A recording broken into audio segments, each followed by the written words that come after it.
My name is Stretto, and welcome to episode 9 of Pink Elephant Foxtrot. History Rhymes. In late October of 2021, a glowing sphere appeared above my neighborhood. For the next month, it would return nightly to the same coordinates, repeating a technological procedure that resembled a combination of art and magic.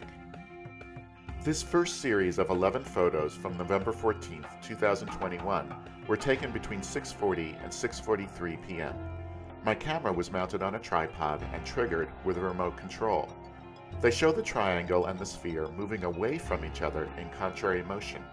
From photo 1 to photo 2, the sphere moves to the right as the triangle arches to the left. After I took those first two photos at 6:40, I paused to view them back, and what I saw took my breath away. By 6:41, I regained my composure and started shooting again, upset about that lost minute. But the slight gap between photos 2 and 3 illustrates the extreme contrary motion of the sphere and the triangle more dramatically. They each move several degrees in the sky in less than a minute. In photos 3 and 4, I captured a fourth object that looks like a wand. Unlike Starlink satellites, this object is regular in length, non-segmented, and is not luminous or visible to the naked eye. It simply doesn't look like or behave in the same manner as a satellite, and it seems to be somehow connected to the other objects.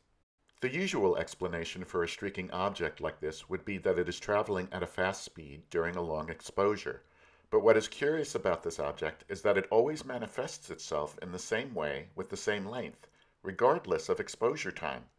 Here are two more images from November 17th, 2021, another from November 19th, and here is a more recent sequence from late September 2023. Each night the sphere appeared, it would give off a series of very bright, rapid flashes visible to the naked eye. At first, they seemed unpredictable, but I began to realize that shortly before each burst, the sphere would become very bright. Something about these flashes was also causing it to move several degrees in the sky, and I had to follow it up the block with my tripod and camera in tow. It took me 3 attempts to fully capture what was occurring. When I created the image of the all-knowing eye for Storyboard of a Dream, I had a vision of a glowing sphere being penetrated by orange and green squiggly lines, much like sperm to an ovum. 10 weeks later, I took these photos. They may not be squiggly, but you can't ignore the color scheme. Next on Pink Elephant Foxtrot, Loud Hailer. In this installment, we examine the rhyme of history in a segment called Savages Inside the Citadel. Foreshadowing? We don't need no stinking foreshadowing. But there it is throughout human history.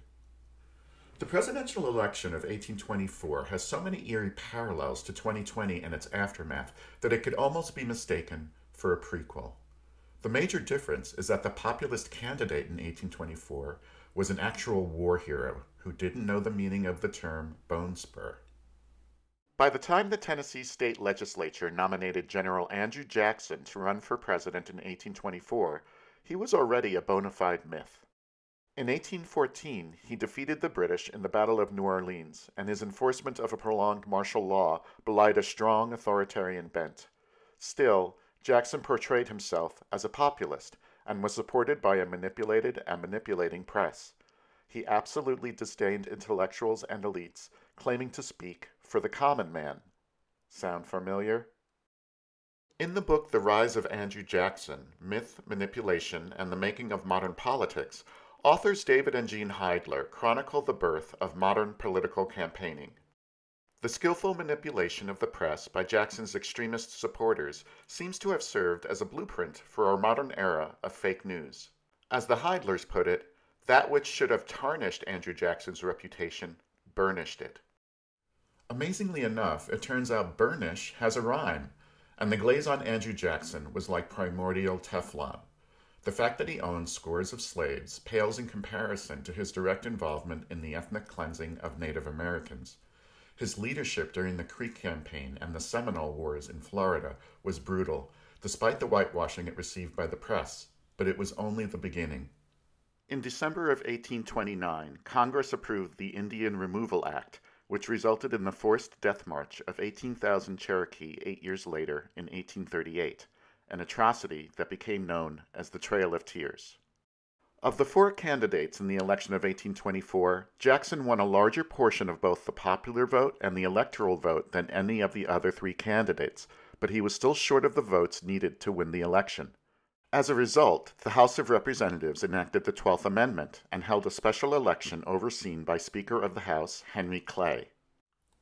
Henry Clay viewed Andrew Jackson and his rowdy, uncontrollable supporters as corrosive and dangerous, and with his backing, John Quincy Adams won the election and became the 6th President of the United States. As you can imagine, the results didn't sit well with Jackson, or his base, or his supporters in the press. And it didn't help when Adams appointed Henry Clay as Secretary of State. Termed a corrupt bargain, it was the big lie rallying cry of another generation. And although it occurred on a much smaller scale, owing to the technology and speed of mass communication at the time, it nonetheless set Jackson's base on fire. The Tennessee State Legislature wasted no time fanning that flame. Just 1 year after the election, in 1825, they nominated Jackson early as their candidate for 1828. In another century, a candidate considered to be a corrosive threat to the Republic received a similar early anointment after losing a similarly delegitimized election. The election of 1828 was aptly described as the most anxious and ardent, as well as the most rude and ruthless political contests that ever took place in the United States, but it will certainly have some competition in 2024. Andrew Jackson won both the popular and electoral votes in 1828, and his base was ready to celebrate.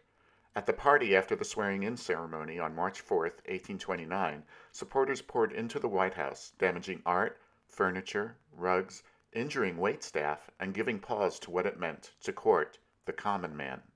The event was so out of control, Jackson earned the nickname King Mob. That nickname, and the crown of tyranny that comes along with it, has recently been dusted off. Had Fox News and social media been around back then, Andrew Jackson's base would not have waited for Inauguration Day. The floodgates would have opened much sooner, and the date January 6th would have been followed by a much lower number than 2021.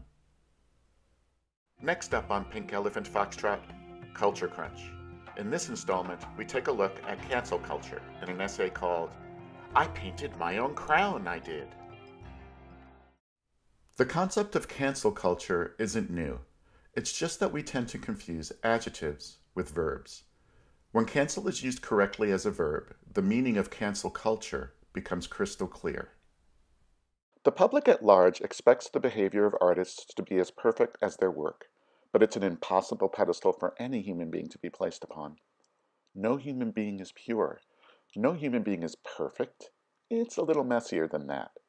The personal lives of artists and entertainers have been used to devalue their creations in this binary, dharmaless world.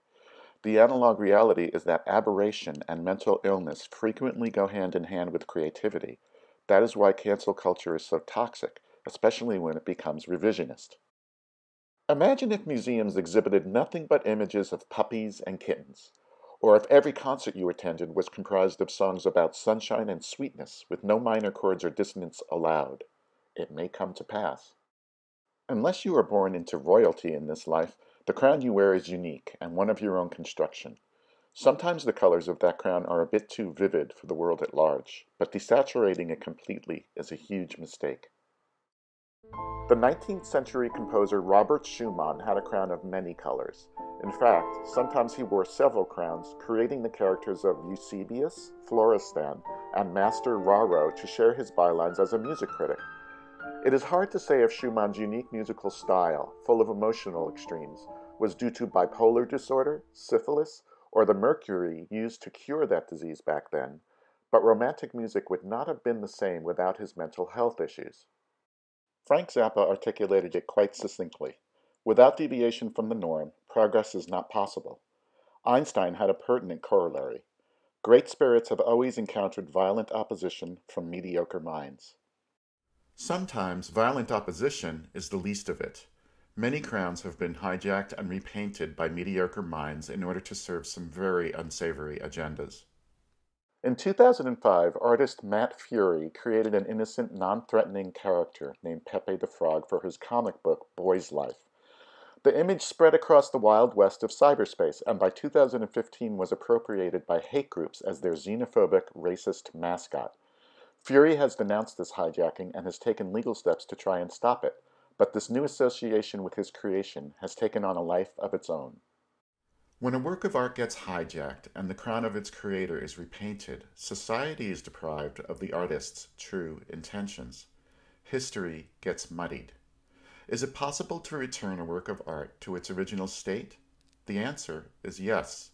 It's not an easy undertaking, and it takes a complete reevaluation of history. When I was in high school, I played first violin in a string quartet that was coached by my teacher, Olga Bloom.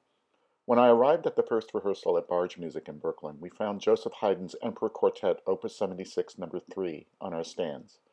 The rehearsal was off to a great start until we got to the second movement. When I started to play the melody, I got a queasy feeling in my stomach. Originally written in 1796 as a birthday hymn for Emperor Joseph II, Haydn's melody was paired with a poem by August Heinrich Hoffmann von Fallersleben in 1841. The Deutschlandlied was originally intended as a beacon, a call to unite a fractured string of principalities into one nation. In 1922, all three verses, the last calling for unity and justice and freedom, were adopted as the national anthem of Weimar Germany, but that was not the reason I felt ill. When the Nazis took power, they isolated the first verse and put an entirely different spin on it, using Haydn's singable melody as a rallying cry for aggression and world domination. Germany, Germany, above all in the world. I stopped playing and looked at Olga. This is the melody for Deutschland über alles, I said. I can't play this. Olga's response was something I shall never forget. Maybe it was the fact that when she got upset, her booming voice would literally inject you with truth and reason. She told me I had a choice to make. If I left without playing the movement, it was a victory for fascism. If I stayed and helped to strip off that ugly coat of paint with the motion of my bow, then the piece could be reborn and appreciated for what it was and continues to be, a gorgeous melody written with goodwill for a benign ruler. I chose to stay. Thanks for tuning in to episode 9 of Pink Elephant Foxtrot. Please show your support by hitting that subscribe button. Music was by Tom Young. If you would like to become a sponsor of the show, get in touch. Stretto@pinkelephantfoxtrot.com. Coming up on episode 10 of Pink Elephant Foxtrot, this is your brain on Freud. Human beings have always had a love-hate relationship with love and sex. In the next installment of Culture Crunch, we examine the mystery of Cupid's arrows, one made of lead, the other of gold. And on Loud Hailer, can you tell the difference between a real lion and a cardboard cutout lion? We'll sort it all out for you in a segment called The Lion Formerly Known as King on episode 10 of Pink Elephant Foxtrot. Don't miss it.